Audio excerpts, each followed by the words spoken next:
Hello everyone, welcome back to my channel. আজ আমি আপনাদেরকে দেখাবো ডাব চিংড়ি। দেখো, প্রথমে এখানে চিংড়ি মাছগুলোকে ভালো করে বেছে নেব, দিয়ে ভালো করে 2-3 বার ফ্রেশ জল দিয়ে ধুয়ে রেখে দেবো, জল ঝরিয়ে রেখে দেবো। দেখতেই পাচ্ছ আমি এখানে প্রথমে চিংড়ি মাছগুলোকে বেছে নিচ্ছি এক এক করে, আর এদিকে ডাবটাকে ভালো করে ফ্রেশ জল দিয়ে ধুয়ে নিয়েছি। দিয়ে এবার ডাবটাকে আমি কেটে নেব। কেটে নিয়ে এর মালাইটা আর জলটা আলাদা আলাদা করে রাখবো।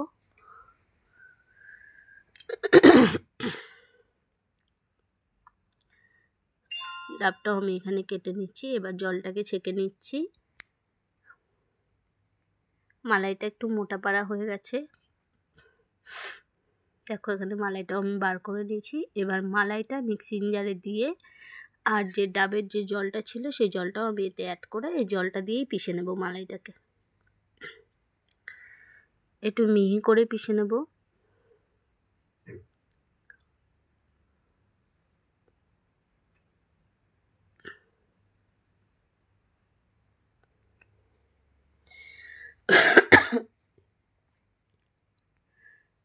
এইটা আমার পেশা হয়ে গেছে, দেখতেই পাচ্ছ কতটা মিহি করে আমি এটাকে পিষে নিয়েছি। এবার একটা মশলা রেডি করব, সেটা হচ্ছে সামান্য 1 চামচি মতো পোস্ত, 1 চামচি মতো সাদা সর্ষে, আর 1/2 চামচি মতো কালো সর্ষে, আর 1 টুকরো আদা, আর 4-5 কোয়া রসুন, আর 4-5টা কাঁচা লঙ্কা দিয়ে ভালো করে মিহি করে বেটে নেব। এটা বেটে একটা পাত্রে তুলে নেব। এবার 2 টুকরো আমি পেঁয়াজ নিয়েছি, একটা পেঁয়াজের অর্ধেকটা, সেই পেঁয়াজটুকু আমি বেটে নিয়ে নিলাম। এবার কড়াইতে তেল গরম করে প্রথমে আমি চিংড়ি মাছগুলোকে নুন হলুদ মাখিয়ে মাছটাকে ভেজে তুলে নেব। খুব বেশি কড়া করে ভাজবো না, খুব বেশি লাল করে ভাজলে না চিংড়ি মাছটা একটু শক্ত টাইপের হয়ে যায়, ছিবড়া টাইপের।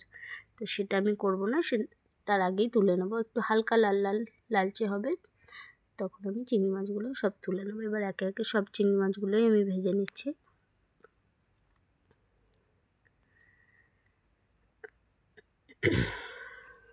এখানে চিংড়ি মাছগুলো আমার ভাজা হয়ে গেছে। এবার কড়াইতে তেল দিয়ে প্রথমে আমি পেঁয়াজ বাটাটা দেব। এবার পেঁয়াজ বাটাটা একটুখানি ভাজা ভাজা হয়ে এলে বেটে রাখা পোস্ত, সর্ষে, কাঁচা লঙ্কা, রসুন, আদা ওর পেস্টটা দিয়ে দেবো। এবার স্বাদ মতো সামান্য নুন দিয়েছি আর সামান্য হলুদ দিয়ে এবার মশলাটাকে কিছুক্ষণ কষাবো। এই মশলাটা কষানো হয়ে গেলে এবার চিংড়ি মাছগুলোকে আমি দিয়ে দেবো।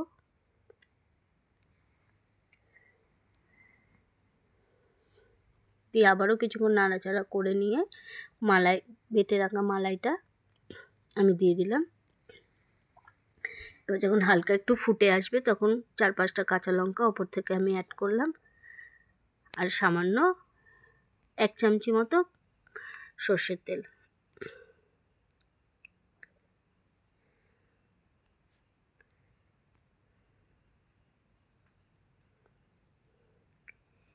এবার ডাবের মধ্যে আমি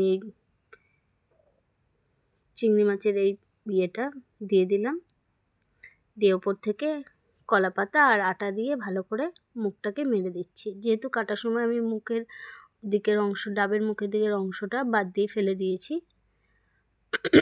সে কারণে আটা দিয়ে আর পাতা দিয়ে আমি এটাকে সেট করে উনুনে প্রায় 25 মিনিট মতো নিবো আজে রেখে দেবো, হয়ে যাবে।